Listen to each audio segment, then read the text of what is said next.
பாருங்க, நம்ம நெல்லை ஜெபராஜன் தெரிஞ்சாங்க. அவர் என்ன ஒரு நல்ல பழக்கம். அவர் சொல்ல, அந்த டைரி யாராவது இங்கே ப்ரேயர் சொன்னீங்கன்னா அதை எழுதி வச்சிருவார். எழுதி வச்சு ஜெபம் பண்ணிட்டு திருப்பி வந்து என் தம்பி அன்னைக்கு சொன்னி அவனுக்கு என்ன ஆச்சுன்னு கேட்பார். சொன்னீங்கன்னா அதை அது ஆன்சர்ட் அப்படின்னு போட்டு வைப்பார். அல்லேலூயா, அல்லேலூயா, கர்த்தருக்கு ஸ்தோத்திரம். ஜான் வெஸ்லி அதே மாதிரி அவர் எத்தனையோ ஆயிரக்கணக்கான ஜெபத்தை எழுதி அவர் ஜெபிச்சு அதுக்கெல்லாம் பதில் வருதுன்னு எழுதி வச்சிருக்கிறார். கர்த்தருக்கு எழுதி வச்சிருந்தார். அது மாதிரி நம்ம என்ன செய்யணும், எழுதி வைக்கிற அந்த மாதிரி ஆண்டவர் செய்த காரியத்தை நம்ம எழுதி வைப்போன்னு சொன்னால் நம்ம ஒரு நாளும் அதை மறக்க மாட்டோம். அல்லேலூயா, அல்லேலூயா, கர்த்தருக்கு. இதெல்லாம் ஆண்டவர் செய்த காரியத்தை நம்ம மறக்காமல் இருக்குன்னு சொன்னால், இதை மறக்கலைன்னு சொன்னால் மற்றெல்லாம் மறந்து வரும். அப்படி தானே? அல்லேலூயா. ஆண்டவர் செய்த காரியத்தை நன்மையாக நான் மறக்காமல் வச்சிருந்தேன்னா மற்ற காரியங்களை மற்ற விஷயம்லாம் அது மறந்து போகும். கர்த்தருக்கு ஸ்தோத்திரம். அல்லேலூயா. அதனால் நம்ம அதை கண்டிப்பாக செய்யணும். அநேகருக்கு எல்லாருக்கும் அந்த மறதி வர்றது உண்மைதான். கர்த்தருக்கு ஸ்தோத்திரம். ஆனால் ஆண்டவர் சொல்றாரு, நம்முடைய வேதத்தை மறக்கக்கூடாது. வேதத்தை மறக்கக்கூடாது. நான் சொன்னேன், ஆண்டோடைய அன்பை தியாகத்தை மறக்கக்கூடாது. இப்போ ஆண்டோடைய வேதத்தை மறக்கக்கூடாது. சங்கீதம் 119 எல்லாரும் பெரிய சாப்டரு இல்லையா? அது ஒரு 10 நாளாக நம்ம வாசிப்போம். ஒன்றும் கவலை இல்லை. 10 நாளாக வாசிப்போம். வாசித்தால எங்கெல்லாம் அந்த வேதத்தை வசனத்தை பற்றி எழுதியிருக்கோ அதை அண்டர்லைன் பண்ணி வைப்போம். அல்லேலூயா, உங்களுடைய வேதம் எனக்கு மனமகிழ்ச்சியாக இருந்தது. அந்த வேதத்தை ஆண்டவரே நான் எனக்கு பெரிய இதாக வச்சிருக்கேன் ஆண்டவரேன்னு சங்கீதக்காரன் அழகாக சொல்லிட்டு போகிறத பார்த்துருக்குறான். இன்றைக்கு நான் உங்களுக்கு நேரம் இல்லாத நான் இது பண்ண போகிறேன். வேதத்தை மறக்கக்கூடாது. அல்லேலூயா. வேதத்தை நேசிக்கிறவர்களுக்கு மிகுந்த சமாதானம் உண்டு. இந்த வேதத்தை படிக்கணும். ஆண்டவர் ஒருத்தர் ஒரு இதிலே பார்த்தேன், நிறைய பேர் வாங்கி நிறைய புத்தகத்தை, உலகத்திலேயே அதிகமாக விற்கிற புத்தகம் பைபிள், அதிகமாக வாசிக்கப்படாத புத்தகம் பைபிள்னாரு. நிறைய பேர் அங்கே தான் தேடுவாங்க. சில பேர் எங்கள் கபோர்டில் இருக்க அங்கே இருக்கான்ட்டு. எவ்வளோ இருக்குது கஷ்டமாக இருப்பார். நம்ம அன்றைக்கு ஒரு பாஸ்டர் வரும்போது அவர் சேர்ந்த பைபிள் வந்து கிழிஞ்சி பேப்பராக போயிட்டு இருந்துச்சு. ஏன்னா அதை படித்து அவர் கிழிச்சிட்டார். அவர் கிழிக்க வேணும் கிழிக்க, அதாவது பழசி போச்சு. அதில் அப்படி யூஸ் பண்ணி நம்ம இதை யூஸ் பண்ணணும். இதை யூஸ் பண்ணாமல் தான் பிரயோஜனம் இல்லை. அல்லேலூயா, அல்லேலூயா. இன்றைக்கெல்லாம் நல்ல அழகான பைபிள் ரொம்ப நல்லாலாம் வந்திருக்கு. அதிகமாக காஸ்ட்லியெல்லாம் இருக்கு பார்க்கறதுக்கெல்லாம். அது வாங்கி வைக்கிறது பெருமை இல்லை, அது வாசிப்பது தான் பெருமை. அல்லேலூயா, அல்லேலூயா, கர்த்தருக்கு ஸ்தோத்திரம். அவருடைய வசனத்தை மறக்கக்கூடாது, இருதயத்தில் வச்சு வைக்கணும். கர்த்தருக்கு ஸ்தோத்திரம். நம்ம பிள்ளைகளுக்கு சின்ன வயசுல சொல்லிக் கொடுன்னு சொல்கிறோம். அது முதிர் வயதானாலும் மறக்க மாட்டான்னு சொல்கிறோம். அப்படி தானே சொல்கிறோம் இல்லையா? அப்போ நம்ம மறந்துடக்கூடாது. கர்த்தருக்கு ஸ்தோத்திரம். இதை படிக்கணும். சும்மா ஒரு படிச்சுட்டு அப்படி போகிறதில்ல. கொஞ்சம் தியானம் பண்ணி ஆண்டவர் இன்னைக்கு இந்த வசனத்தில் எனக்கு என்ன சொல்லியிருக்காரு என்பதை நம்ம கொஞ்சம் நம்ம யோசித்து பார்க்கணும். கர்த்தருக்கு. அதனால வேதத்தை மறக்கக்கூடாது. கர்த்தருக்கு ஸ்தோத்திரம். கடைசியாக சொல்லி முடிக்க போகிறேன். இன்னும் நிறையா இருக்குது, அதனால் முடிக்க போகிறேன். எபிரேயர் 13:16 வாசிங்க. ஆண்டவர் வசனம் எப்படி இருக்காது? யோவான் 6:63 அது ஜீவனாயும் எப்படி இருக்காது? ஆவியாயும் ஜீவனுமாய் இருக்குது. ஒவ்வொரு நாளும் நம்ம ஜீவன் வேணும்னா இந்த ஜீவ வசனத்தை படிச்சுக்கிட்டு நம்ம சாப்பிட்றணும் கொஞ்சம் நேரம். அல்லேலூயா. எபிரேயர் 13:16 அன்றி நன்மை செய்யவும் தானதரம் பண்ணவும் மறவாதிருங்கள். கர்த்தருக்கு ஸ்தோத்திரம். நீதிமொழிகள் 3:27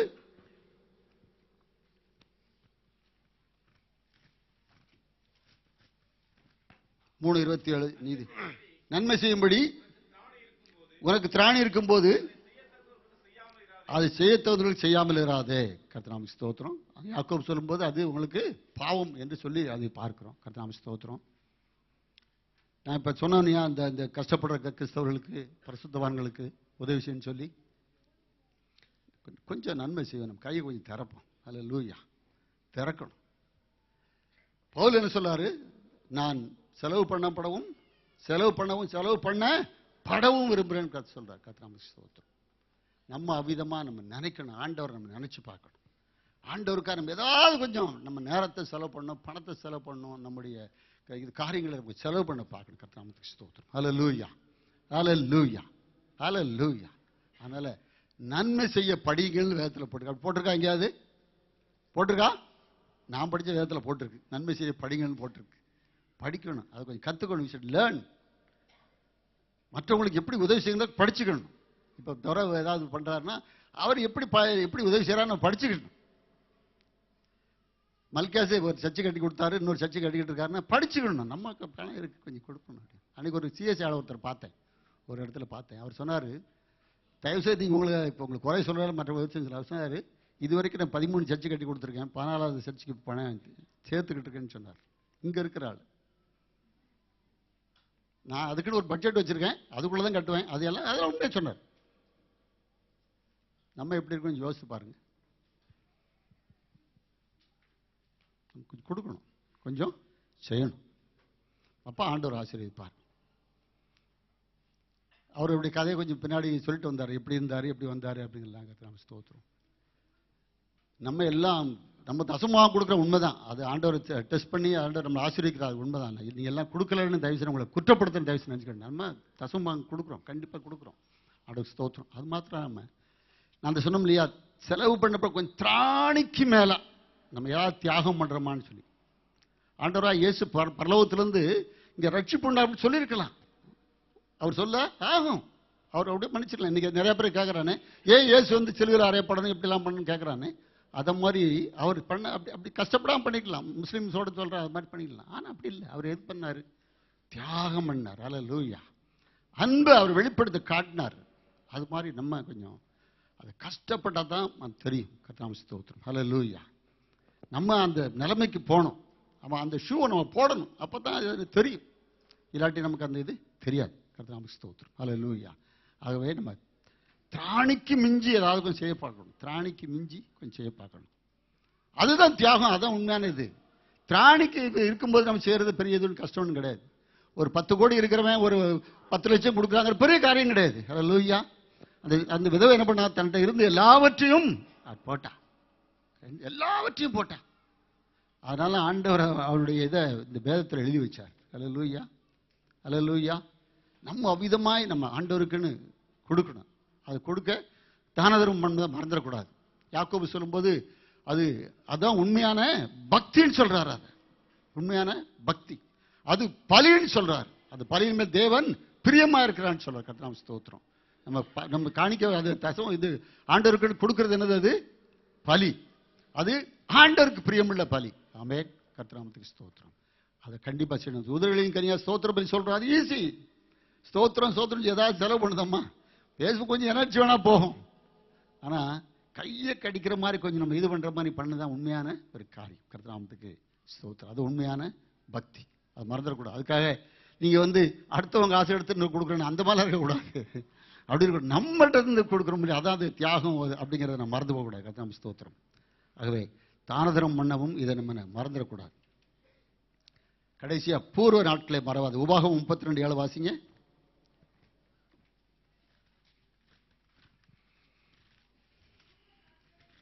பூர்வ நாட்களை நினை, தலைமுறை தலைமுறையாக சென்ற வருஷங்களை கவனித்து பார். உன் தகப்பனை கேள், அவன் உனக்கு அறிவிப்பான்.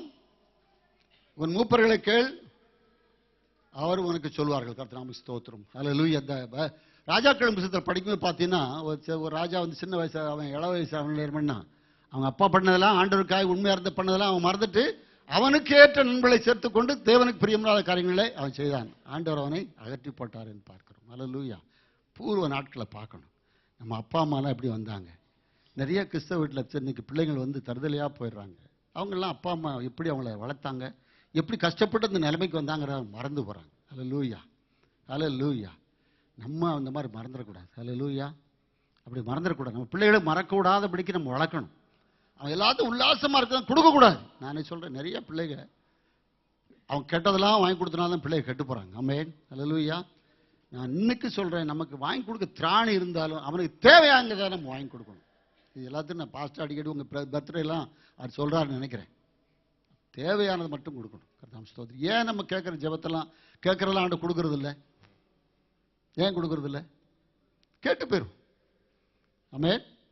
இப்போ எனக்கு வந்து ஒரு $10 பில்லியன் கொடுத்தேன்னா நான் என்ன பண்ணுவேன்? எனக்கு சொல்லுங்க. மேக்ஸிமம் கொடுத்தா இந்த மாதிரி ஒழித்து வேணா கொடுத்துருவேன். அவ்வளோதான், முடிஞ்ச தெரியுது, ஈஸியஸ்ட் வே. ஆனால் நீ வச்சு இதை கொஞ்சம் விருத்தி பண்ணுப்பா, $10 பில்லியன் கொடுத்தா எனக்கு ஒன்றும் தெரியாது. ஆமென். ஏன்னா நான் அந்த மாதிரி வளர்க்கலை, அந்த மாதிரி நான் டெவலப் பண்ணிக்கல. நம்ம அப்படி இருக்கக்கூடாது. அல்லேலூயா. அல்லேலூயா. $10 பில்லியனை சம்பாதிக்கிறதுக்கு அந்த பணக்காரங்களை எப்படி கஷ்டப்படுறாங்க பார்க்கணும். நம்மளும் அது மாதிரி நினைக்கணும். கொஞ்சம் யோசித்து பார்க்கணும். 10 பில்லியன் வந்து நம்ம ஆடம்பரமாக செலவு பண்ணிக்கிறோம். அந்த கட்டகுமாரம் மாதிரி செலவு பண்ணிட்டு வந்துடக்கூடாது. எங்களுக்கு நான் முன்னாடி வேலை செஞ்ச கம்பெனியில் அவர் செட்டியார், அந்த சேர்மன், அவர் பெரிய மீட்டிங்கில் ஒரு ஏறத்தாழ ஒரு 1 லட்சம் பேர் இருப்பாங்க. அதை எடுத்தா ஒரு ரூபா பைசா பணத்தை எடுத்து அப்படி காட்டினார் மேடையிலேருந்து. இந்த 1 ரூபாயை என்ன பண்ணலாம் அப்படின்னு ஒரு கேள்வி கேட்டார். சில பேர் சொன்னாங்க அதை 10ஆ மாற்றலாம், 100ஆ மாற்றலாம் சொன்னாங்க. அவர் சொன்னார், முதல்ல இன்னொன்று சார், இந்த பணத்தை வந்து என் பிள்ளை கொடுக்கணும், அவனுக்கு அது வேணும், சில பேர்லாம் சொன்னாங்க முதல்ல. அதாவது அவர் சொன்னார், என்னுடைய நோக்கம் இந்த 1 ரூபாயை 1 லட்சமாய் மாற்றுவது எப்படி. அவருடைய சிம்பிள் இது. எப்படி சொன்னார்? இது 1 ரூபாயை 1 லட்சமாய் மாற்றுவது எப்படி என்று சொல்லி நம்ம கொஞ்சம் யோசிக்கணும். அதை விட்டுறக்கூடாது. கர்த்தருக்கு ஸ்தோத்திரம். அதுக்காக அந்த 1 ரூபாயை ஆண்டவர் கொடுத்துட்டேன், நான் என் வேலை முடிஞ்சிட்டு போயிடக்கூடாது. அது எதுக்கு இது ஏன் சொல்ல வரேன்னா, கொஞ்சம் கண்டஸ்ட்டில் கொஞ்சம் வித்தியாசம் போகும். ஏன் சொல்ல வரேன்னு சொன்னால், நம்மளை ஞானமற்றவளாக இருக்கக்கூடாது. கொஞ்சம் நம்மளை டெவலப் பண்ணணும். அன்றைக்கி ஒரு சின்ன ஒரு இன்டர்வியூவில் ஒருத்தர் கேட்டிருந்தேன். அவர் சொன்னார், இந்த ஊருக்கு வரும்போது எனக்கு வந்து அவ்வளோ இங்கிலீஷோடு பேச தெரியாது, ரொம்ப கஷ்டப்பட்டு இருந்தேன். எனக்கு ஒரு இன்ஃபீரியாரிட்டி காம்ப்ளெக்ஸ் இருந்தது. அதனால் எங்கேயும் போய் எனக்கு ப்ரொமோஷன் கிடைக்கல, அதெல்லாம் ஒரு மாதிரி சோர்ந்து போயிருந்தேன். அதுக்கப்புறம் ஒருத்தர் சொன்னார், அதுக்கப்புறம் நான் நிறைய வீடியோ பார்த்தேன், அதை இங்கிலீஷை அதை பார்த்தேன், இதை பார்த்தேன், கொஞ்சம் எனக்கு டெவலப் பண்ணிவிட்டேன், இன்றைக்கி ஒரு மேனேஜராக இருக்குன்னு சொன்னார் இந்த ஊரில். அதனால் அருமையானவர்களே, யாரையும் ஆண்டவர் உயர்த்த முடியும், அவர் உயர்த்துவார்னு உட்காந்துட்டே இருக்கக்கூடாது. ஆமென். நம்மளும் கொஞ்சம் முயற்சி பண்ணணும். இந்த வருடத்தில் கடைசியில் எதுக்கு இது சொல்ல வரேன்னு சொன்னால் அதையும் தெரிஞ்சுக்கோங்க. இந்த வருஷத்தில் என்ன நடந்தது, எனக்கு என்ன ஒன்றுமே இல்லை அப்படின்னு நினைக்கிறத விட, நான் என்ன இது பண்ணிக்கிறேன், என்ன பண்ணியிருக்கேன் அப்படிங்கிற யோசித்து பார்க்கணும். அதைத்தான் முதல்ல நான் சொன்னேன், இப்போ அதையும் சொல்ல தான் வரேன். நம்ம ஆராய்ந்து பார்க்கணும். நம்ம ஏதாவது அடுத்தது போகிறதுக்கு முயற்சி பண்ணியிருக்கோமா என்று யோசித்து பார்க்க. உலக பிரகாரம் இந்த காரியத்தில் நான் சொல்கிறேன். ஆமென், ஆமென். கர்த்தருக்கு ஸ்தோத்திரம். அதனால் அருமையானவர்கள், இந்த கடைசி மாதத்தில், இந்த கடைசி நாட்களில் வந்திருக்கோம். கேட்கிறதான காரியங்கள்லாம் கஷ்டமாக தான் இருக்குது. ஆனாலும் நம்ம ஒரு விசுவாசத்தோடு கர்த்தர் நல்லவர். ஆமென். கர்த்தருக்கு ஸ்தோத்திரம். ஒவ்வொரு நாளும் நம்ம நினச்சி பார்க்கணும். கிறிஸ்மஸ் நாட்களில் புது துணி வாங்குறதும் புதுசு ஆடம்பரமாக இருக்குது மாத்திரம் இல்லை, கஷ்டமான நாட்களையும் நம்ம கடந்திருந்திருக்கோம். அதையும் நினச்சி பார்க்கணும். கர்த்தருக்கு ஸ்தோத்திரம். ஒரு சின்ன கதை மட்டும் சொல்லி முடிக்கிறேன். ஒரு ராஜா இருந்தார், அவர் ஒரு மந்திரி இருந்தார். அந்த மந்திரி இப்போ எங்கெல்லாம் போகும்போதெல்லாம் ஒரு அழகான ஒரு பெட்டியை அவர் கூட சேர்த்து எடுத்துகிட்டு போயிட்டு இருந்தார். அங்கேருந்து மக்கள்லாம் பார்த்தாங்க, இவர் என்ன இந்த ஒரு பொட்டி எங்கே இருந்தாலும் அரண்மனையிலேருந்து வரும்போது ஒரு பெரிய அழகான பொட்டி தூக்கிட்டு வராரு. இப்போ இதுக்குள்ளே எல்லாத்தையும் திருடிட்டு வராரா அல்லது ராஜாவுக்குள்ளே எடுத்துகிட்டு வரான்னு சொல்லி நிறையா பேர் அதை யோசிச்சுட்டே இருந்தாங்களா அங்கே போகும்போது. அது ராஜாட்ட சொல்லிட்டாங்க, ஆண்டவரே இவர் ராஜா இவர் வரும்போதெல்லாம் ஒரு நல்ல அழகான பெட்டி அவங்கேருந்து அரண்மனையிலேருந்து எடுத்துகிட்டு வராரு, அது யாரும் சோதிக்கிறதில்ல, அவர் மந்திரினால அவர் எடுத்துகிட்டு போகிறாருன்னு சொல்லி அவர் பொறாம சொல்லிட்டாங்க. அப்போ ராஜா கூப்பிட்டு அதை கொண்டாயா பாக்ஸை திரையான்னு சொன்னாரான். திறந்து பார்த்தா ஒரு பழைய துணியாக அது மாதிரி இருந்துச்சான். இவர் ராஜாவுக்கு அசந்து போச்சு. ஏன் அப்படி பண்ணீங்க, இன்னும் எதுக்கு இது வச்சிருக்காரு, பொட்டியை பார்த்தா அழகாக இருக்குது, ஆனால் உள்ளுக்குள்ளே இதாக இருக்குது. அவர் சொன்னாராம், ராஜா நீங்கள் நான் வந்து இவ்வளோ கஷ்ட நிலைமையில் இருந்தேன், நீ வந்து மந்திரியாக்குனீங்க. நான் என்னுடைய நிலைமை மறந்து நான் வந்து தறியட்டி போயிடக்கூடாது, பெருமை வந்துடக்கூடாது, அதை ஞாபகப்படுத்திருக்கேன். அந்த பொட்டியை நான் கையில் வச்சுருக்கேன். நான் வெளியே தோட்டமாக இருக்க நான் இன்றைக்கி எப்படி இருக்கணும் அது அந்த பொட்டி, ஆனால் உள்ளுக்குள்ளே இருக்கிறது நான் எப்படி வளர்ந்தனோ அது என்று சொன்னாராம். ஹல்லேலூயா, ஹல்லேலூயா. நம்முடைய வாழ்க்கையில் பெருமை வந்துடக்கூடாது. ஹல்லேலூயா, பெருமை வந்துடக்கூடாது. நினச்சி பார்க்கணும். நீதிமொழி சொல்கிறான், ஞானி சொல்கிறான், நீ வெட்டி எடுக்கப்பட்ட கண்மலையே கொஞ்சம் பாராப்பா எங்கேருந்து வந்தேன்னு. உளையான சேர்த்து அந்த ஆண்டவர் தூக்கி எடுத்தார். அதை நினச்சி பார்க்கணும். ஹல்லேலூயா. அதுதான் மறக்காமல் இருக்குது. கர்த்தருக்கு ஸ்தோத்திரம். கண்மலை மேலே நிறுத்திருக்கிறாரு, அதுக்காக கர்த்தருக்கு நன்றி சொல்லணும். ஹல்லேலூயா, ஹல்லேலூயா. தாழ்மையில் நினைத்தவரை துதிங்கள், அவர் கிருபை என்றும் உள்ளது. ஆமென். எல்லாரும் எழுந்து நிற்போம், நம்ம ஜெபம் பண்ணோம். ஹல்லேலூயா, ஹல்லேலூயா, ஹல்லேலூயா, ஹல்லேலூயா, ஹல்லேலூயா. நல்ல ஆண்டவரே, இந்த அருமையான காலை விளைக்காய் ஸ்தோத்திரம். இந்த மாதத்தினுடைய ஆண்டவரே கர்த்தாவே, கடைசி நாளில் வந்திருக்கோம். இந்த 2014 முழுவதுமாக உங்களுடைய கிருபைகளை தாங்கினது நடத்தினது அதுக்காக ஸ்தோத்திரம், ஸ்தோத்திரம், ஸ்தோத்திரம். ஒரு குறையும் இல்லாமல் ஆண்டவர் ஜீவனோடு இருக்க ஆண்டவர் உதவி செய்தீங்க, அதுக்காக நமக்கு நன்றி செலுத்துகிறோம். ஆண்டவரே தேவரீர், இன்னும் ஆண்டவர் வாழ்க்கையில் நாங்கள் எதிர்பார்த்த காரியம் நடக்காமல் இருந்தாலும் நீர் செய்ய நினைத்தது தடைபடவில்லை என்பதை நாங்கள் அறிந்திருக்கிறோம். ஆண்டவரே அதுக்காக நன்றி செலுத்துகிறோம். கர்த்தர் அதன் காலத்தை நேர்த்தி எல்லாவற்றையும் செய்வீர் என்று நாங்கள் ஆண்டவரே நாங்கள் நினைத்து பார்க்க ஸ்தோத்திரம்.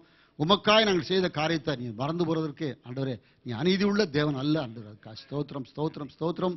தொடர்ந்து ஆண்டவரே நாங்கள் பின்னானங்களை மறந்து முன்னானங்களை நோக்கி ஆண்டவரே நாங்கள் ஓட கிருபையும் பலனும் தரும்படியாய் ஜெபிக்கிறோம். ஆசீர்வதியும் இயேசு கிறிஸ்து நாமத்தில் ஜெபிக்கிறோம் நல்ல பிதா.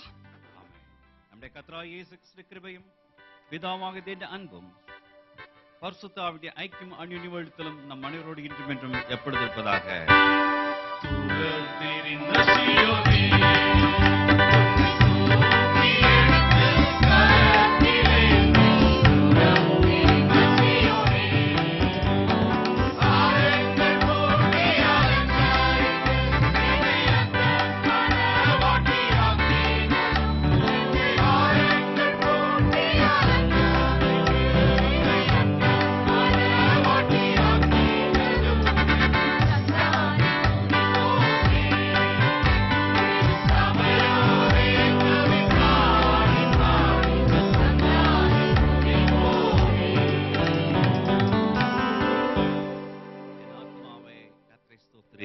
என் முழு உலகமே அவருடைய பரிசுத்த நாமத்தை ஸ்தோத்திரி.